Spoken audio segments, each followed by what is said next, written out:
바다가 점점 흉흉한지라. 무리가 그에게 이르되 우리가 너를 어떻게 하여야 바다가 우리를 위하여 잔잔하겠느냐 하니 그가 대답하되 나를 들어 바다에 던지라. 그리하면 바다가 너희를 위하여 잔잔하리라. 너희가 이 큰 폭풍을 만난 것이 나 때문인 줄을 내가 아노라 하니라. 오늘 생명 양식은 요나 1장 1절부터 17절까지 말씀입니다. 여호와의 말씀이 아미떼의 아들 요나에게 임하니라. 이르시되 너는 일어나 저 큰 성읍 니느웨로 가서 그것을 향하여 외치라. 그 악독이 내 앞에 상달되었음이니라 하시니라.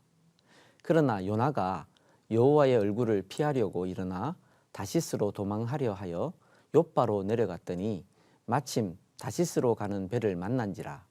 여호와의 얼굴을 피하여 그들과 함께 다시스로 가려고 배삭을 주고 배에 올랐더라. 요나가 활동한 시기는 주전 8세기 여로보암 2세가 통치하던 때로 추정합니다. 이스라엘의 하나님 여호와께서 그의 종 가드헤벨 아미떼의 아들 선지자 요나를 통하여 하신 말씀과 같이 여로보암이 이스라엘 영토를 회복하되 하맛 어귀에서부터 아라바 바다까지 하였으니. 요나는 특이한 선지자입니다. 선지자라고 하면 하나님 말씀을 철저히 따르는 분들이라고 생각합니다. 그런데 요나는 적국 아수르의 수도 니느웨에 가서 회개를 선포하는 것이 싫어서 다시스로 도망갑니다. 여호와께서 큰 바람을 바다 위에 내리심에 바다 가운데에 큰 폭풍이 일어나 배가 거의 깨지게 된지라. 사공들이 두려워하여 각각 자기의 신을 부르고 또 배를 가볍게 하려고 그 가운데 물건들을 바다에 던지니라. 그러나 요나는 배 밑층에 내려가서 누워 깊이 잠이 든지라. 선장이 그에게 가서 이르되 자는 자여 어찌함이냐? 일어나서 내 하나님께 구하라. 혹시 하나님이 우리를 생각하사 망하지 아니하게 하시리라 하니라. 그들이 서로 이르되 자 우리가 제비를 뽑아 이 재앙이 누구로 말미암아 우리에게 임하였나 알아보자 하고 곧 제비를 뽑으니 제비가 요나에게 뽑힌지라. 무리가 그에게 이르되 청하건대 이 재앙이 누구 때문에 우리에게 임하였는가 말하라.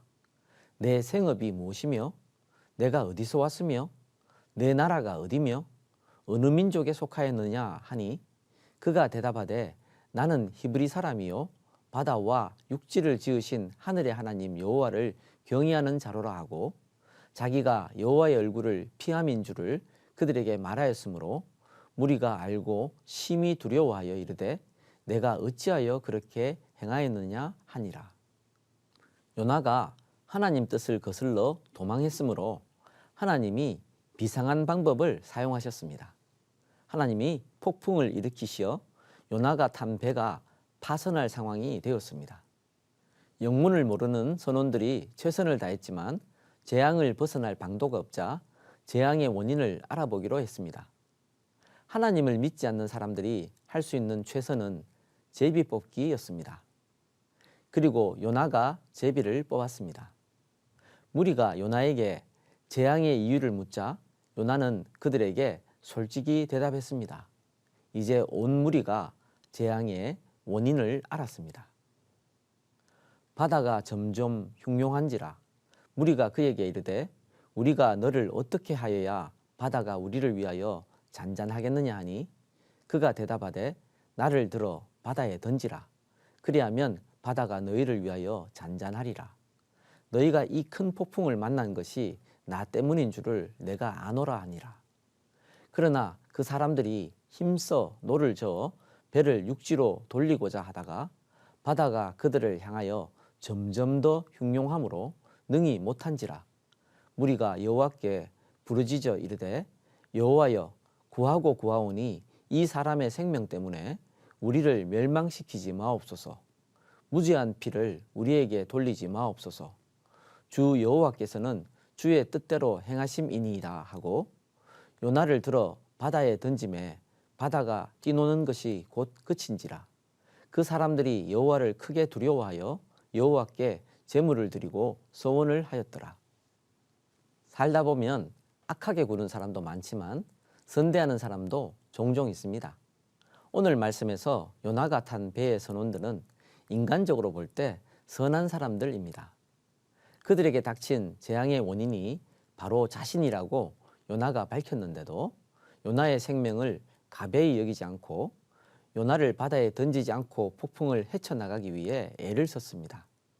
아무리 선한 사람도 다른 사람의 생명을 살리기 위해 자기 생명을 던지기는 쉽지 않습니다.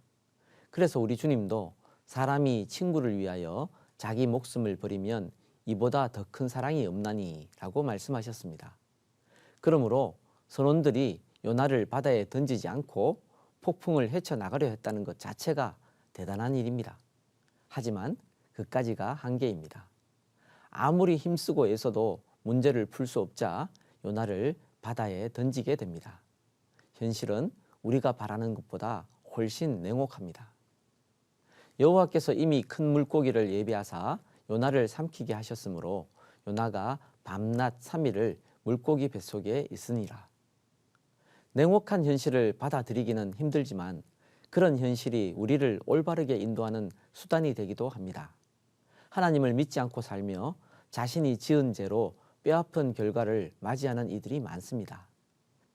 그런데 그로 인해 회개하고 하나님과 관계가 회복되는 경우를 봅니다. 결과로 보면 자신이 맞게 된 냉혹한 현실이 오히려 주님께로 돌아오는 계기와 통로가 된 것입니다. 선지자 요나도 바다에 던져짐으로 오히려 하나님께로 돌아오는 계기를 맞게 되었습니다. 살면서 더 이상 어찌할 수 없는 상황에 놓이게 되었다면 그 상황을 받아들이고 그 가운데서 주님의 손길을 간구합시다. 아프고 힘든 지금의 현실이 우리를 주님께로 더 가까이 나아가게 하는 통로가 될 것입니다.